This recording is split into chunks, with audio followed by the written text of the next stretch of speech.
pulong. Yan, napay usaan eh. Human si Padre. No, mukauban sa St. Michael Healing Deliverance and Exorcism Center sa Villa Bohol. Ang ato igsuon si Brad Eugene Ipundo, isa ka deliverance minister sa St. Michael Exorcism Center. Ato siya nakanasan si Pagpagpag. Maayong palis, mga igsoon! Ngap-ngap ng katulgon, karumawa naman rin. Andam na ba mo? Magisgot ra tagyawa. Ayaw lang, Brad. Ayaw lang, Brad. Ayaw lang, Brad. Kunyag ma-offend ng yawa. Tinaw, dili? Ha? Mahadlong tag ma-offend ng yawa? Wa ta mahadlong nga ang Ginoo mo'y ma-offend nato tungod kita wa ta mudawat sa mga sakramento, wala tay mga kumpisan. Tinuod dili. So karon magisgot lugog yawa, musugot kog sa di. Pero before we proceed our topic, let us put ourselves in the holy presence of the Lord. In the name of the Father, the Son, and the Holy Spirit. Amen. Dear Mama Mary, we humbly ask you to protect me, all those present now, and all those people in our life whom we cherish, as well as all our possessions, from any forms of harassments and retaliations from all evil spirit as we do this ministry. Cover us all with your mantle of love and protection, for you are our mother and we are your children. Intercede for us to the Father, that all that we do and say may redound to his good pleasure and glory. Amen. Hail Mary, full of grace, the Lord is with you. Blessed are you among women, and blessed is the fruit of thy womb, Jesus.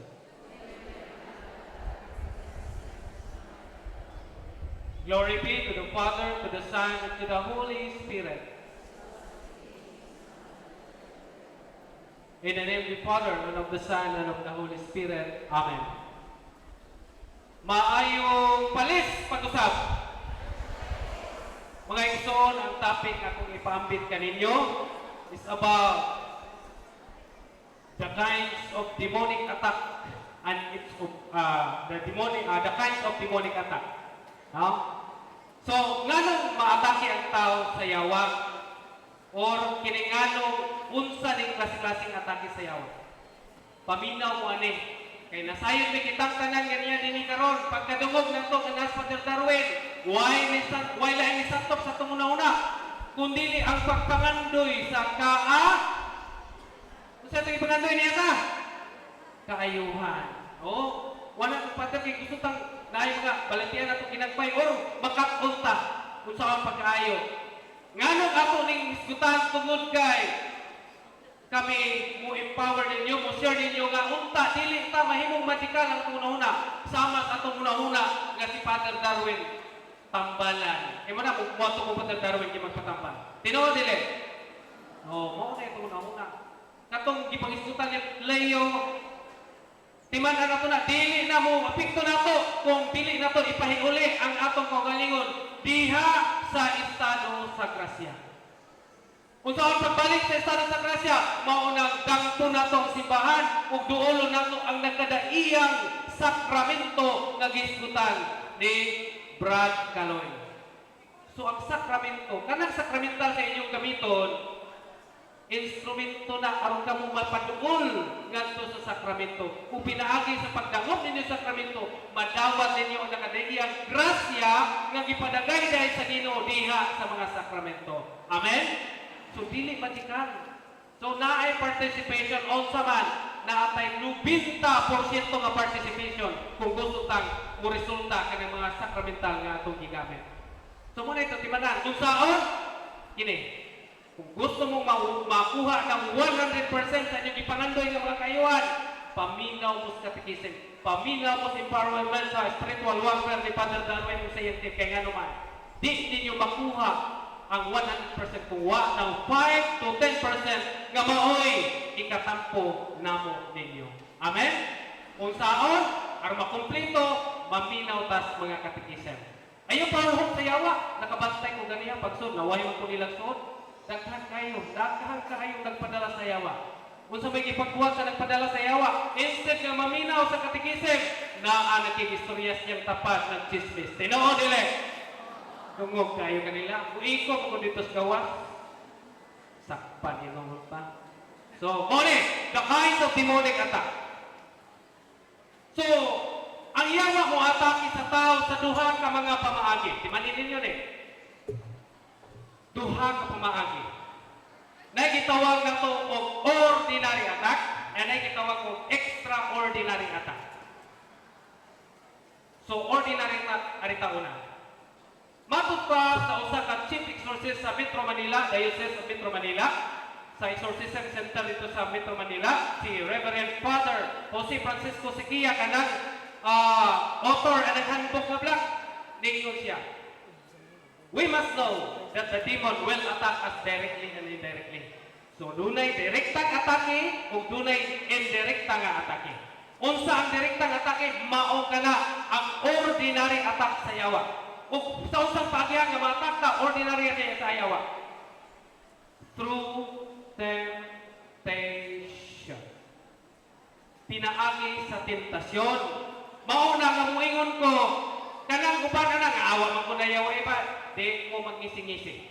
Kaya nga naman, musugot kung sa dikitang aniya din tanan karon, naata under ta sa atak sa yawa, mao ang tentasyon.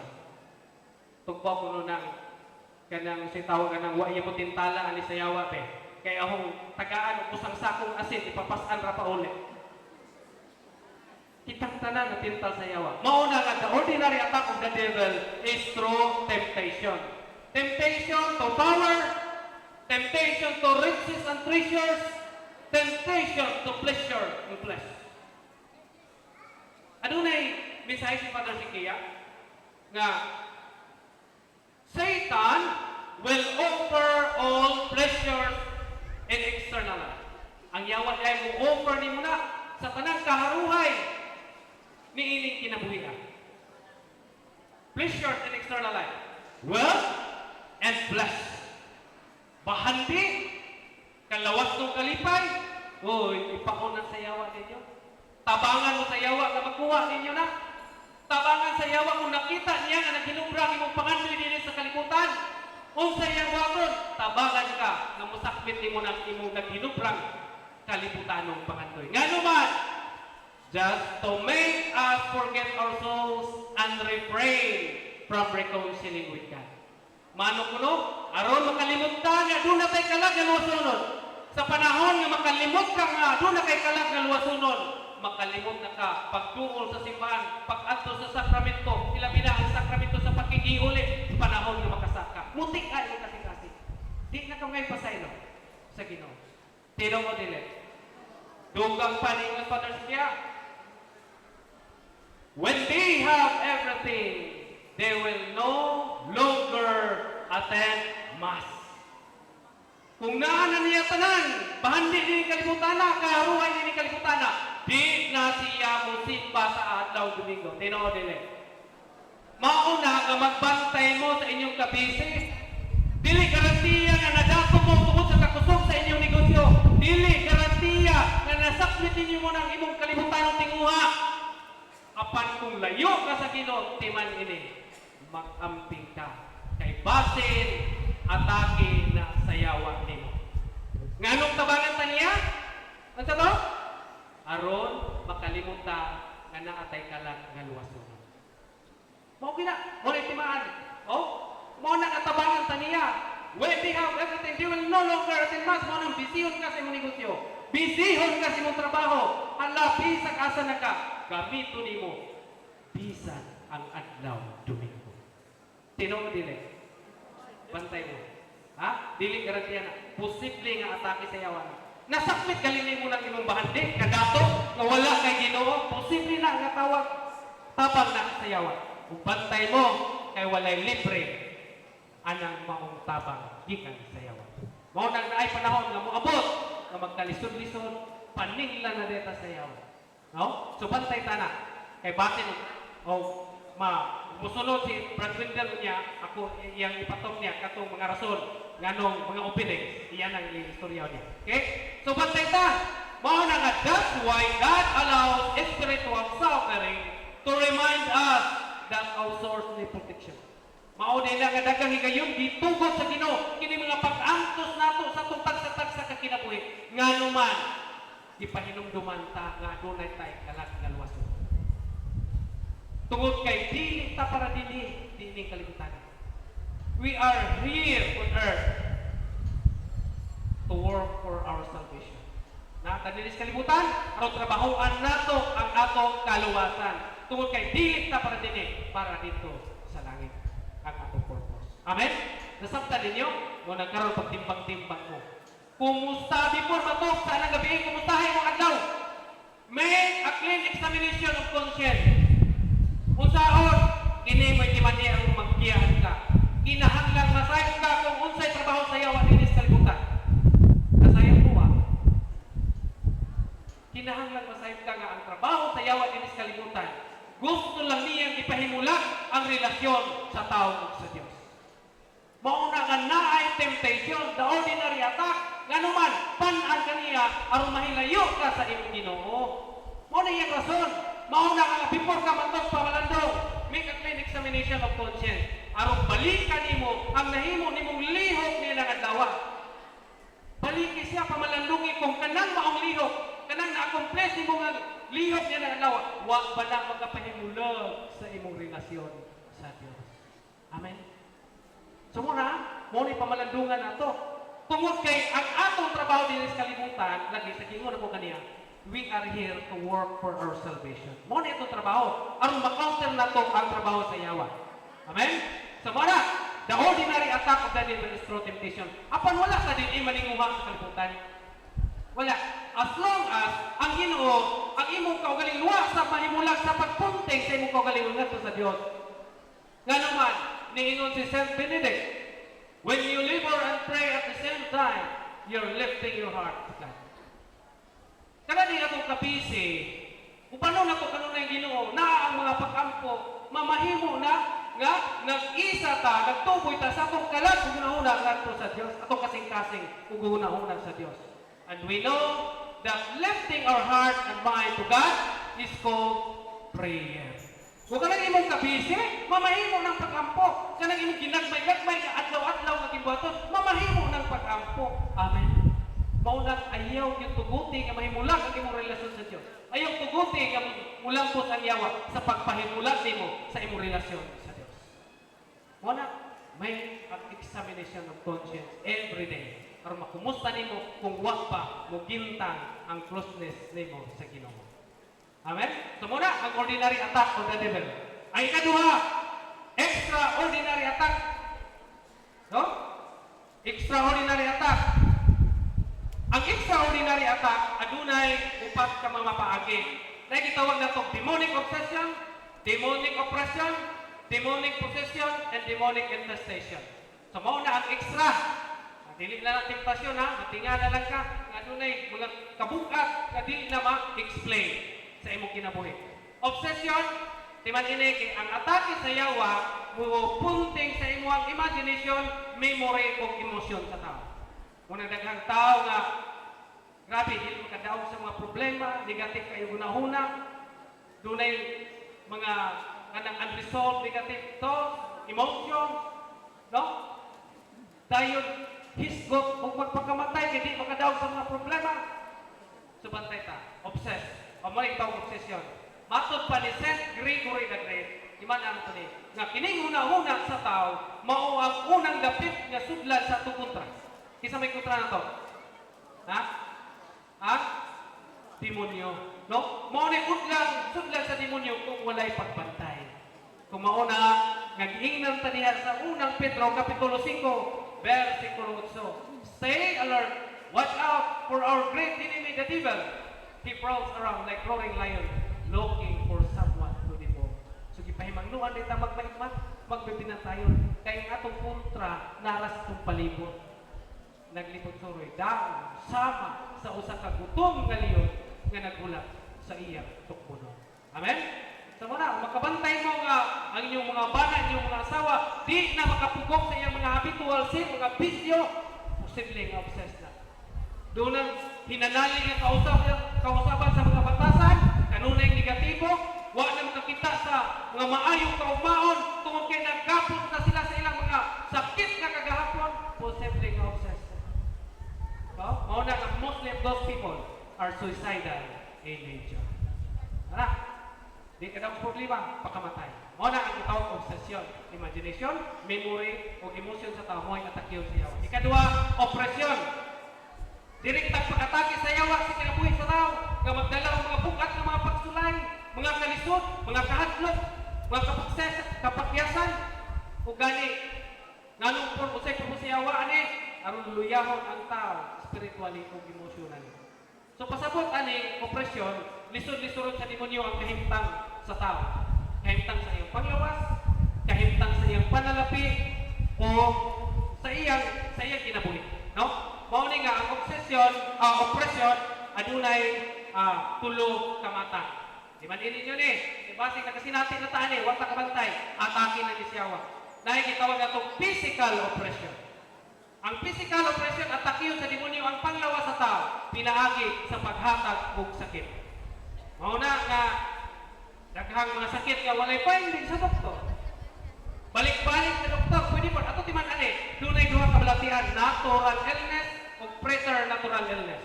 Natural illness, natural nga balatian, makita sa science, makita sa doktor na diagnosis positive, pero matinga nahurot ng kwarta, walay kaayuhan nga nasakit. Wa mo epekto ang tambal nga gihatag sa doktor.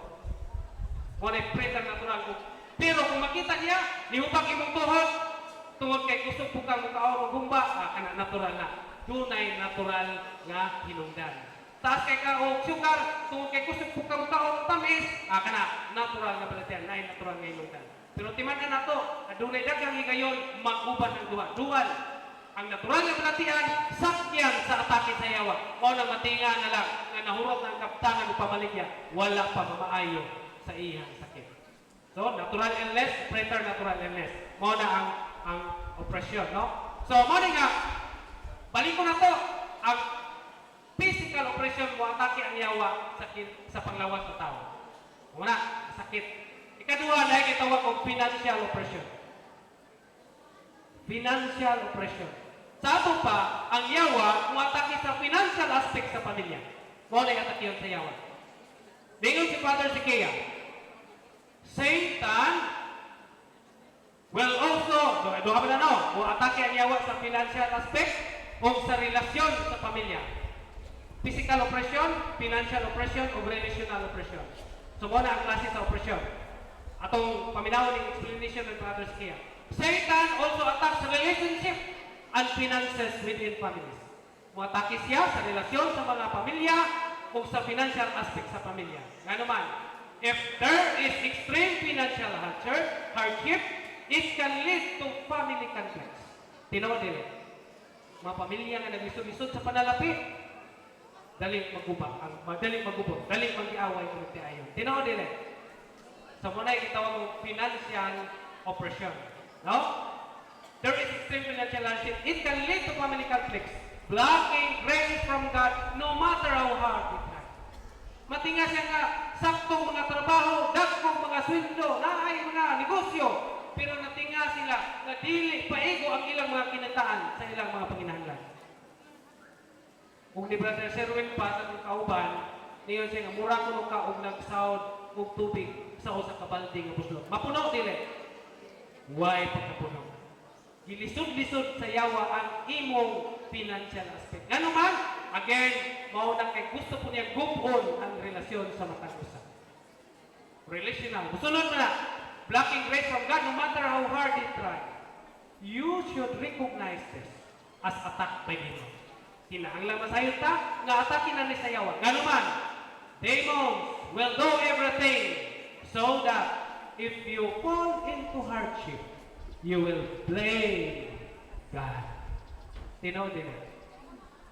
Kung magkalisod-lisod ta, di na takadaw sa itong mga problema financially, mumahay tas Ginoo. Tinaw din. Makapangutana tas Ginoo. Wa pa man ko mamaayo Lord. Ngano man gibuhat na nako tanan. Tinaw din. Ayaw. Bantay ta ana. Ayaw gyud tuguti nga maikot ta na,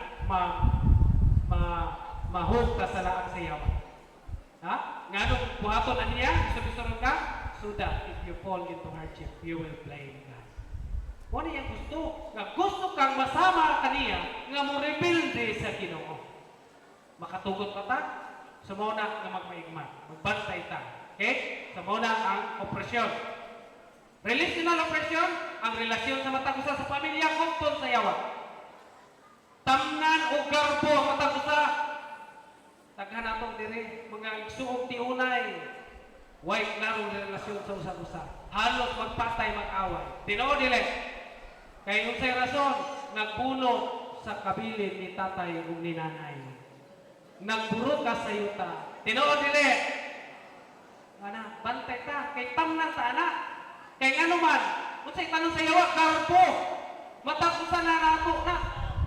Mao na kinahanglan dili na ma-amplify. Ngano man, mao na hinungdan ang maong garbo. Nga usa ka maayong anghel napukan ug nahimong Lucifer. Mao na nga gusto mo siya may sama ta niya. Mao nang garbuso ta, kig-away ta, di ta magpatubis, di ta magpalabaw. Again, bantay ta. Kay pride is the father of all sin. No? Matod sa kalibro ko nabasahan, di man ini. Before you commit any other sin, you committed first the sin of pride. Before dahil mo nahimo ng ubang sala, ang una nimong naangkon na nga sala, mao ang pagkagarboso. Amen? Muna usisahan ka galingon, kung di ba tagarboso? Kaya nga naman, mao na makaagin na makahimo tamupukan pa sa sala. Mao na kung gusto na kong buntugon ang pagkagarboso, mao na nga focus pag-angkon sa kung sa may tumpang sa garbo. Ha? Pagka-paubsanon. Humility. If pride is the father of all sin, now, humility, ang pagka-paubsanon, is the crown of all virtues. Kung matod pa niya itong libro kung kirin nyo, if you want to acquire all the virtues in life, concentrate first on acquiring humility. Kung gusto dito magkapatunog, mga maayong hiyas, mga maayong kinaiya, mga virtud, hindi kinabiya, focus sa pag-angkon, sa pagka-mapaubsanon. Amen? So ka naman, fokusi ang pagka-mapaubsanon, nga naman, musunod mo niya ang katungkuban pang mga virtud sa kinabuhi nimo. Samara, nga mapukan nimo ang garbo, kung kay before po nimo nahimo ang bangsala, unang nahimo nimo sala ang garbo. Pukan ang garbo, pukan ang pagmasala. Amen? So, focus, humility. So, wala yung natuwang tinguhaon kanunay. Okay? So, muli, nga, sunod, nga atake, kanang itawag na ito o demonic possession. Muna na maposes ang tao, mayawaan ang tao, no? Ang yawa na ang makontrol sa kinabuhi sa tao. Nababoy na sinatin niya direct. Ha? Kuwa'y isaniban dito, kuwa'y nayawaan dito. Mawa sa kaugalingon, no? Di na ka-control sa kaugalingon. Mahadlok na sa mga balaang butang. Musyakit, maigo sa holy water. Makakita o crucifix. Madapitan sa mga sacramentals, init kayo. Mausap ang itsura, mausap ang tingog. No? Muna nga, magpakita o pilit mga natural nga kusok. Di natural nga kahibalo. Pag sumada dahil, possess. Nagmang tao. So, muna yung proses. Yatimanan na to, nga, kining atong simbahan, nagila ni ining tanan. No? Kiila sa simbahan ka ng spiritual, mga spiritual o mga pisikal nga kasakit sa tao, kiila na sa simbahan. Ug ang atong simbahan, wa magpakabutabungol. Yan na. Ang ginawa magpakabutabungol, nga naman, ang simbahan nagtanyag ka na to o tabang. Naitabang sa simbahan, pinaagi. Anong itawag na itong grasya sa Diyos? Asa makuha ang grasya? Naminaw lagi mas gisundan na to? Ha? Pitok-pitok mata, hindi pa nagamit pa. Ha? Naay grasya na tanyag sa simbahan. Through the sacrament. Pinaagi atong mga sakramento nga gisgutan ni Brad Kaloy. Tungkol kay itong mga sakramento, nagtanyag itong nakadaiyang grasya. Amen? So mauna, ang dita mayawaan, hala, do all